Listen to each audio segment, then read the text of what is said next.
Boardroom Bound, episode 122, Leadership from Within the Boardroom and the Importance of Its Chair, with Brian Hayward. One has to be, balanced and objective so that, I try very hard to be very self-analytical, and I think that's an element of being a great board chair, is not getting carried away thinking that you're the greatest. And knowing when to leave the party, too. Hello, and welcome to this episode of Boardroom Bound. My name is Alexander Lowry, and this is the podcast dedicated to intentional leadership in the boardroom. My goal is to give aspiring existing directors the tips, tactics, and strategies necessary to transform your confidence and build a successful career as a board director. Quick reminder, you can get all of today's show notes at podcast.gordon.edu. And in today's episode, we're speaking with Brian Hayward. Now, Brian is someone who's pretty well steeped in the boardroom. He figures he's attended over 500 different board meetings. And he's also got a fantastic book called The Great Chair. And as it might imply, it's about how you can be a good boardroom chair. And many of us are probably thinking, we just want to learn to be a good board director. But ultimately, we might ascribe to being something above that, the chair, whether it's of a committee or the entire board. And there's actually very little out there to educate people about the big difference from being a board member to a board chair. We talk a lot in the show about the difference from being, say, an executive and successful there to being a board member, the nose and fingers out. There's another big jump to being a chair. Brian's going to talk us through what that looks and feels like today. And we're going to be able to have time to scratch the surface on all the great content in his book. Let's jump into the show.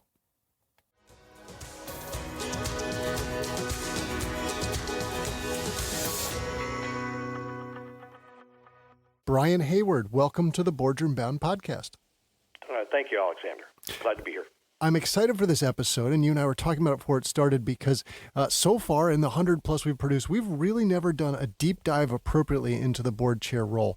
And we talk a lot about the boardroom and the skill set for getting there, but the board chair is an incredibly important, probably underappreciated part of this whole story. So I'm thrilled we're going to talk about this. You are an expert on it. You've written a book about it. So we're going to talk a lot of content and share that today. But I get ahead of myself. I get very excited.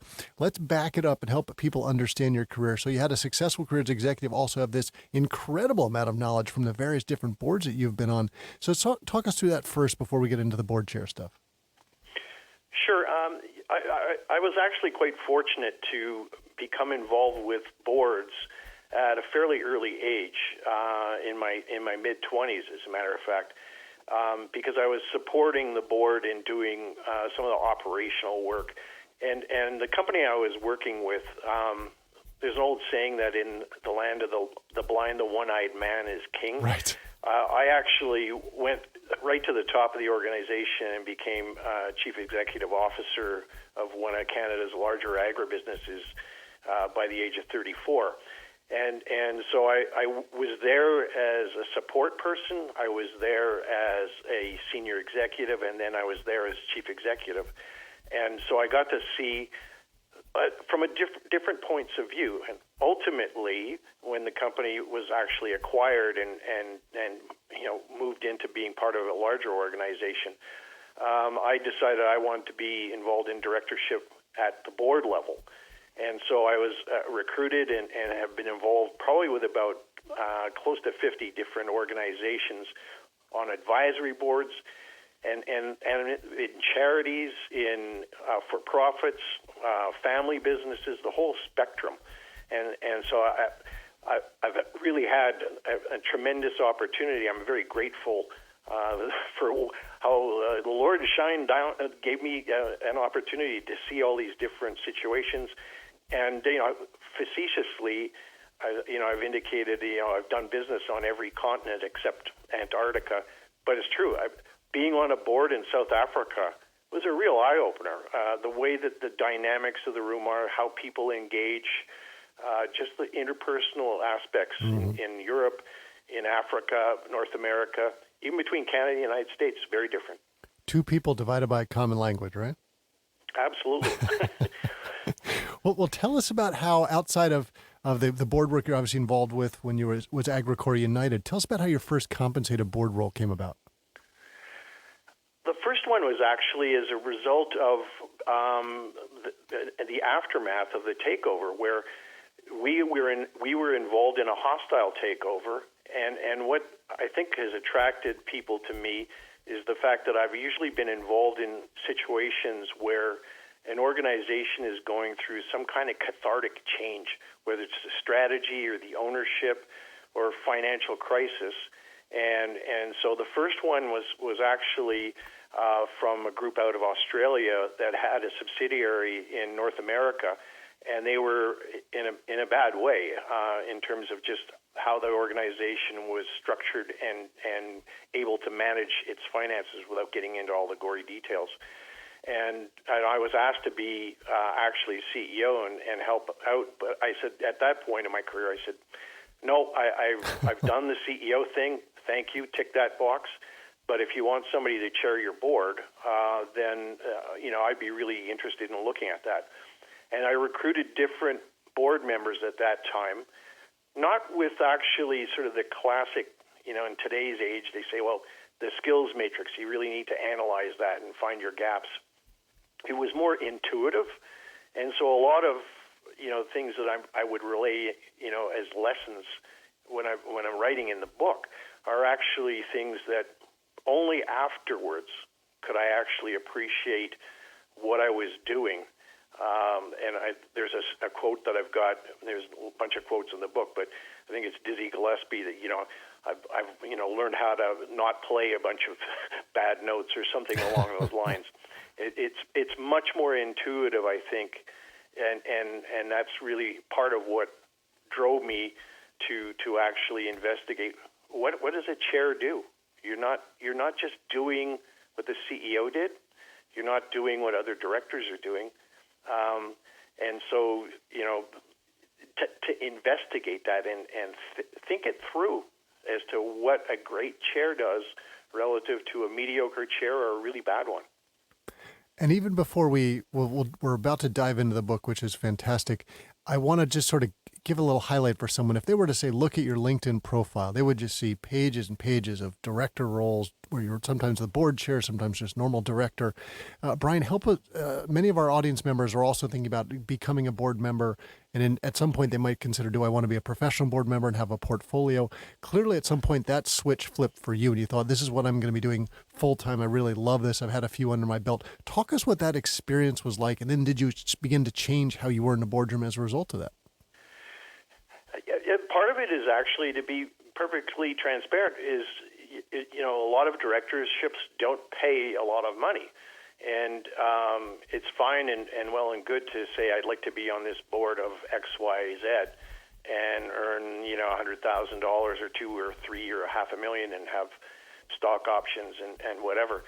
But in reality, for the practical director that wants to do this full time, I would say that a kind of a decent sort of portfolio is being involved in probably 3 or 4 boards.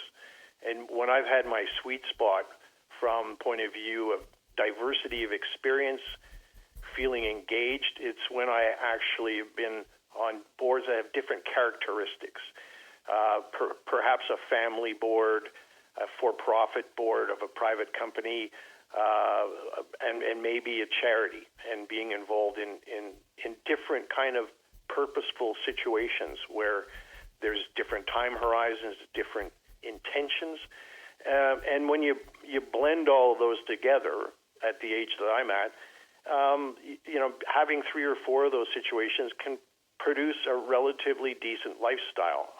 I'm not looking to make millions of dollars. It'd be fine if I won the lottery. I'm not going to refuse it. But it's really purposeful engagement that I'm looking for. And the diversity of that engagement is part of the purpose. And so what I've wanted to be involved with are situations where there's some kind of transformation or aspirational aspect where maybe it's a startup. Right now I'm involved chairing a board of a company that's digital technology, breakthrough technology in measuring the depth of sleep in a digital way, in a way that's not been done before. And to me, that's aspirational and transformational, not just for the company, but heck, I'm sure that there's a bunch of your listeners, Alexander, that they're going, I wish I could have a great night's sleep. And that to me is just an exceptional opportunity to engage and make a difference.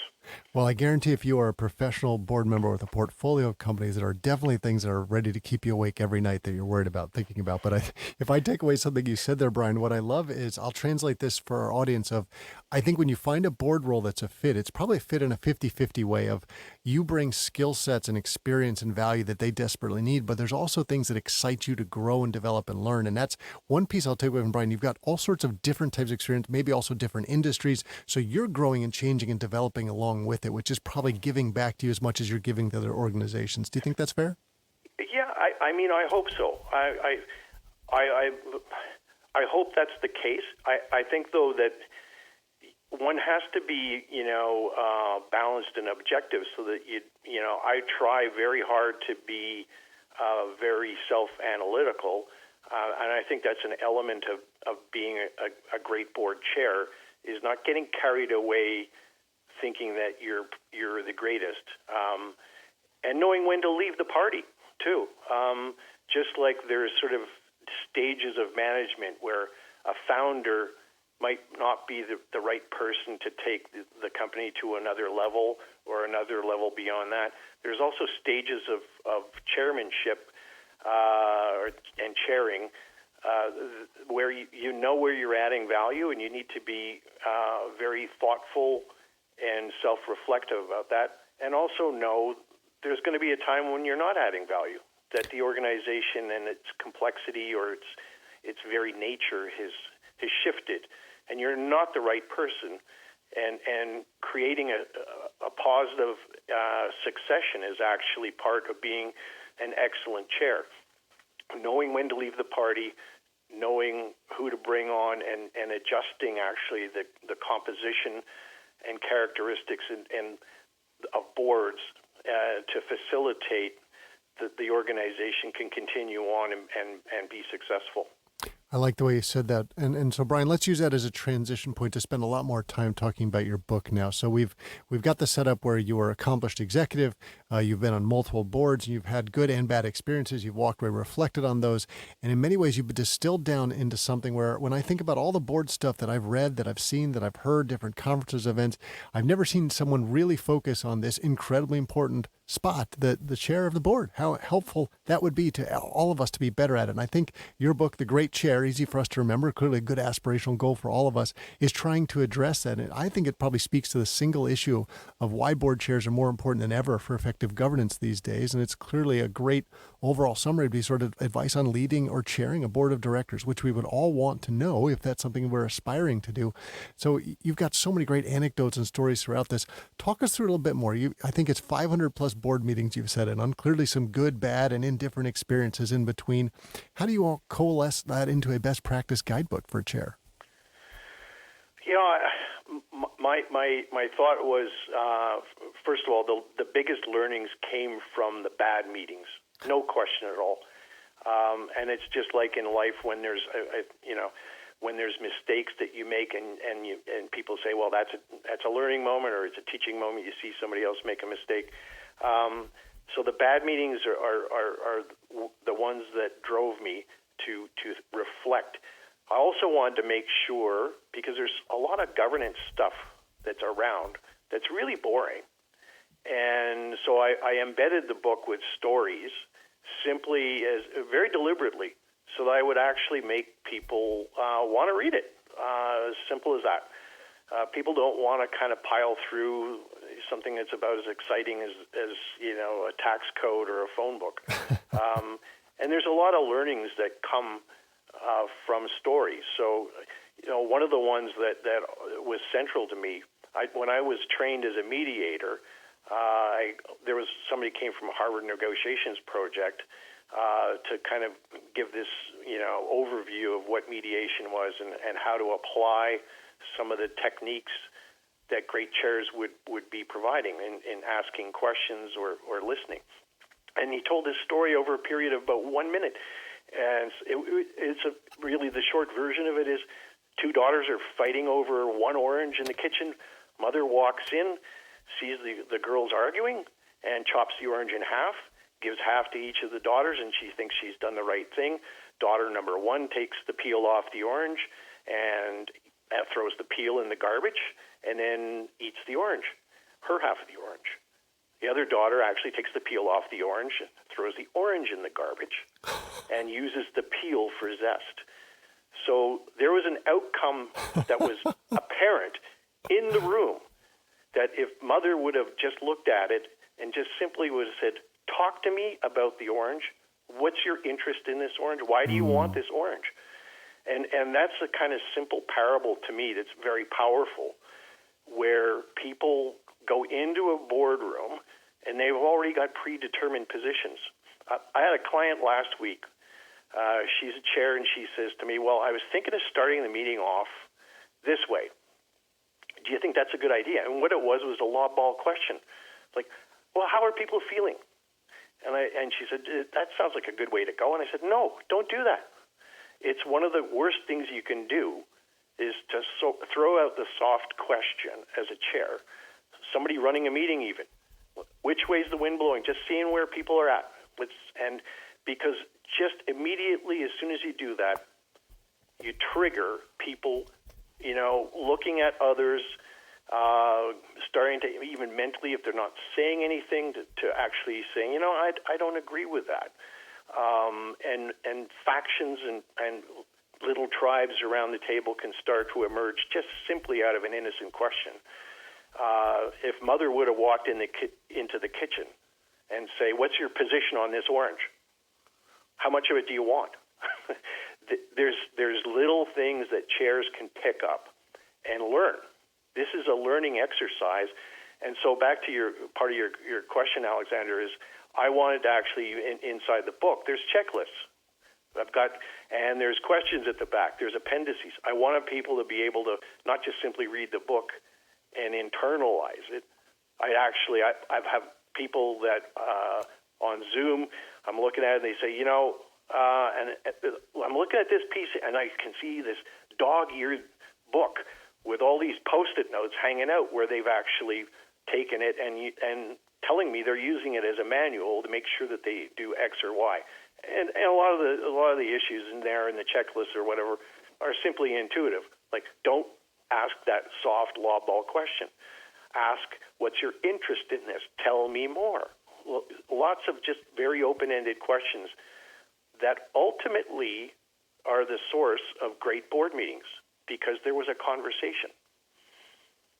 And Brian, when I think about that sort of temperature check stuff, my mind immediately went to something, and I'd love your thoughts on it. I would assume the board chair's role is not just during the meeting. There's before and after the meeting, especially, for example, if you have a new member you're bringing on, you'd want to have, especially before their first or maybe first couple of meetings, are you prepared? Do you have any questions? How are you feeling? Is everything up to speed? And checking in afterwards. I think about when Alan Greenspan was running the Fed, he never went into one of his Fed meetings with the Board of Governors without already knowing how everybody felt about every subject that was going to be on the table. And then he brought the ones forward that he knew he was able to get the consensus on and make a decision on. How do you think board chairs should basically handle that sort of approach or style? It's an interesting question because I think that's where in the universe of chairing, there's different approaches. So the Alan Greenspan approach is a very legitimate way of approaching the job. I'm actually a little bit hesitant to operate that way. There's a great mentor, governance thought leader at Rotman School of Management at the University of Toronto. He would operate like Alan Greenspan. And I've debated him saying, that's actually almost like Machiavellian in the way of wanting to know what is it you think about this? How can I play one person against the other? It's very it could be seen as orchestrating and being political to know when to actually ask person X or person Y a question to try to advance a certain conclusion. So maybe I'm cynical on that front. I do think that being prepared, having material ahead of time, expecting that everybody has read it, which is actually infrequent, many chairs tolerate directors that come unprepared. And to me, that's just, if you were in university and you went into an exam unprepared and you failed, then you're out of school. So why do we tolerate that? Also, things. Now, by the way, in the old days, if we went back 20 years ago, we knew who was unprepared because when the meeting starts, you hear the sound of paper ripping, and that was them opening the information that had been mailed to them in snail mail. It's a little harder to know with the iPad these days, although they can tell when you logged in. They know how far, say, in advance you looked at it. Well, one of the things that was a pet peeve of mine that I put into the book, but people are taking away from it, is how many times do you go to a board meeting and somebody stands up there with a PowerPoint screen and they're clicking through and reading verbatim the material that was sent out 3, 4, 5 days ago. That's why they call them board meetings. Very board meetings. But I actually refer to it as the Bill Gates of hell because that is intolerable. Why should the chair actually tolerate somebody flipping through maybe 30 slides that were sent out a week before? And just because maybe one person was too lazy to open up the digital file. It's, and that's, to me, that leads into, Alexander, another point, which is board self-assessment, but not the whole board saying, aren't we great as a group and we all think we're great? No, I mean like actual individuals. So that you can, if the person shows up to the meeting and they're unprepared, there's going to be a conversation ultimately where the chair is saying to that person in confidence in a closed door setting, is say, look, Jim, Sally, you continually come here without having, to use your paradigm, I saw you opening the envelope up in the meeting. This is unacceptable. So, you're going to need to pull up your socks, and that's what your peers are telling you. And because it's just not something, we're wasting everybody's time when we actually have to make up for your laziness. It's really interesting, Brian, because I think when I think about the board role as well, I imagine a big part of the chair's job is to engage colleagues to reach consensus. And part of that, if I just interpret what you're saying, is you're not going to be able to get there if someone's slowing the group down. You have a very small period of time to get through very important and complex information. So you have to make sure everyone's at the right minimum standard at the very least to get there. But let's assume the board chair's been able to get that, and John and Sally and everybody else is now up to speed. How do you move them from that point to, say, reaching a consensus on a very complex decision?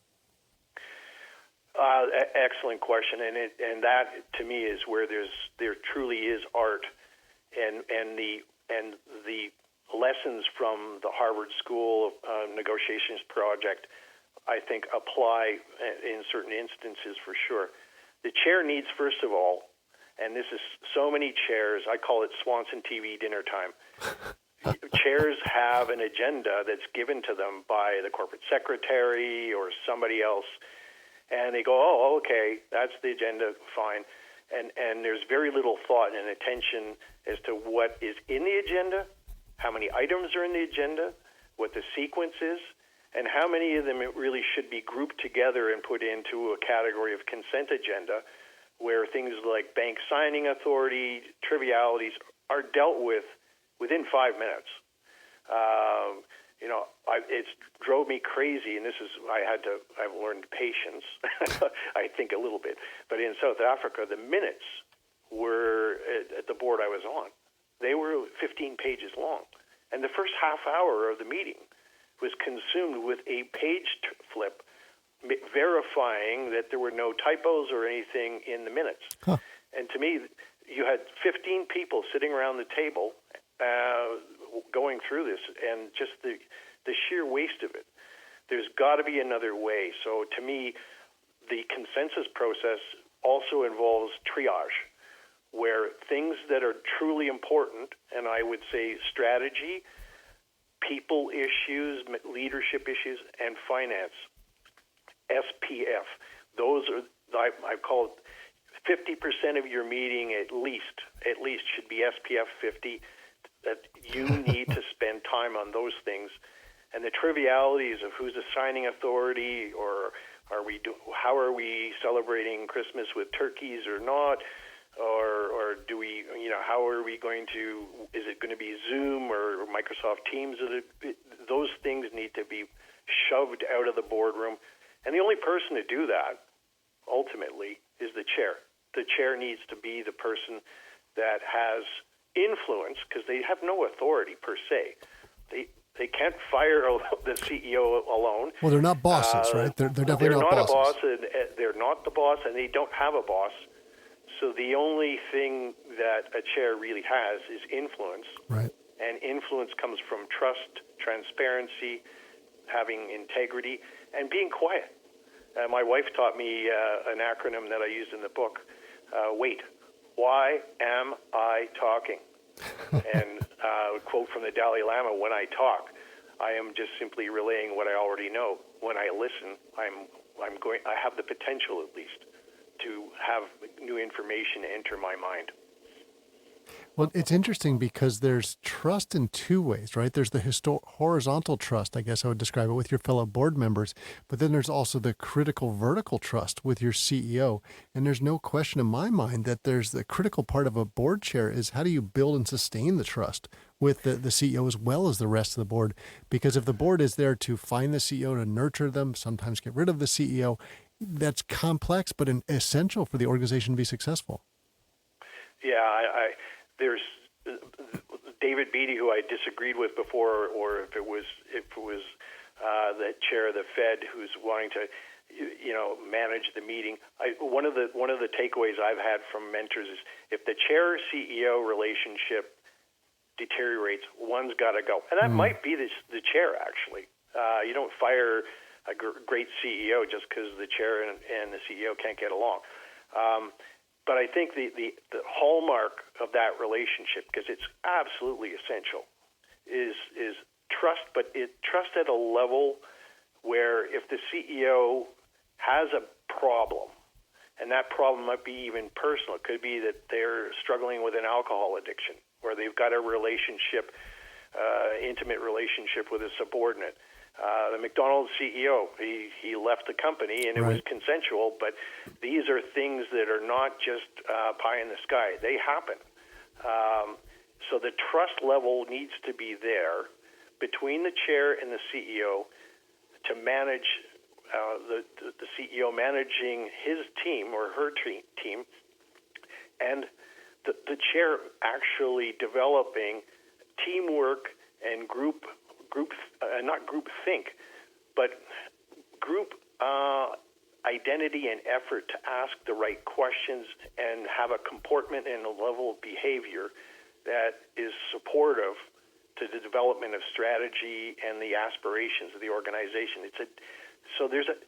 Between directors, to me, it's a matter of professional trust, but in the vertical one between the chair and the CEO is mutual personal trust, where if one or the other is really struggling with an issue, that they feel very comfortable shutting the door and saying, I've got a problem. Could be the chair even saying, I have a board member here who's abusive as hell, and I really regret that.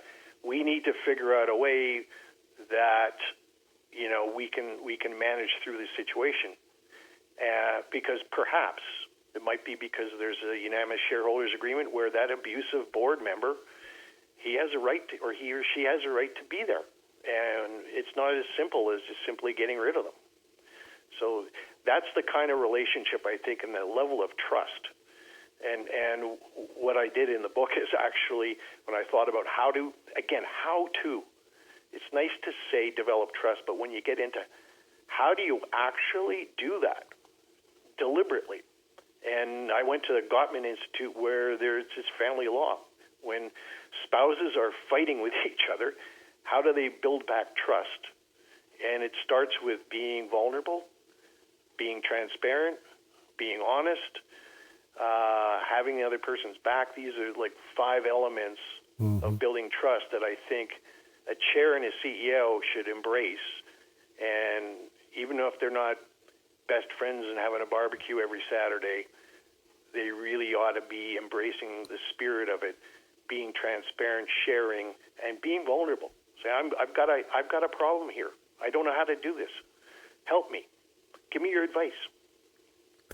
Well, Brian, it seems like it's all doable in some ways. Lots of hard work, incredibly strong skill sets and experiences that are needed to make it successful. And I wish we had time to go through the whole book today, but I think if I just sort of summarize that up a little bit, that it's not that they have multiple personalities, but the board chair has to have so many different skills they need to fill. I mean, in some ways they're a composer, they're a mediator, they're a coach, and on and on. And what you've done is really tried to professionalize for so many of us. How would we step into that to be a good board role? And like you talked about, you've got checklists in the book, and people are using your book to say, great, this is my playbook for how to do it. And we're so glad you wrote it, because many of our listeners are thinking, great, I would love to aspire to be that someday. And now they've got the game plan to do it. And of course, we will be linking to it. The Great Chair is the book that's available today. And we were so glad to have you on the show today, Brian. Thank you for sharing your insights and helping all of us to be boardroom bound. Well, I really appreciate the opportunity, Alexander, because part of the reason I wrote the book, I read it. I did have to read it on the edits, but I actually really am passionate about this because it's not just corporations. It's our school boards, it's our hospitals, it's our police forces, it's how we actually live. And so that to me is, I'm so appreciative of the opportunity just to talk about it. So thank you. Well, Brian, we'll cut the record. That's it for this episode of Boardroom Bound. I really enjoyed chatting with Brian Hayward, and his book, The Great Chair, is invaluable for all of us. Whether we want to be a board chair today or it might be something down the line, reading that and understanding what we talked about today will make you a better board member, and that's the whole point of this show. And remember, if you head over to podcast.gordon.edu, you'll find links to all of today's resources. Please know that the Boardroom Bound team and I are so proud to be your go-to podcast for all things that connect, prepare, and empower you to land a board seat. Be sure to subscribe to this podcast to miss any of the high-quality content we're bringing to you every Wednesday. Thanks for joining me today. I can't wait to share more stories and strategies from brilliant business minds with you again next week. Remember to keep tuning in to be Boardroom Bound.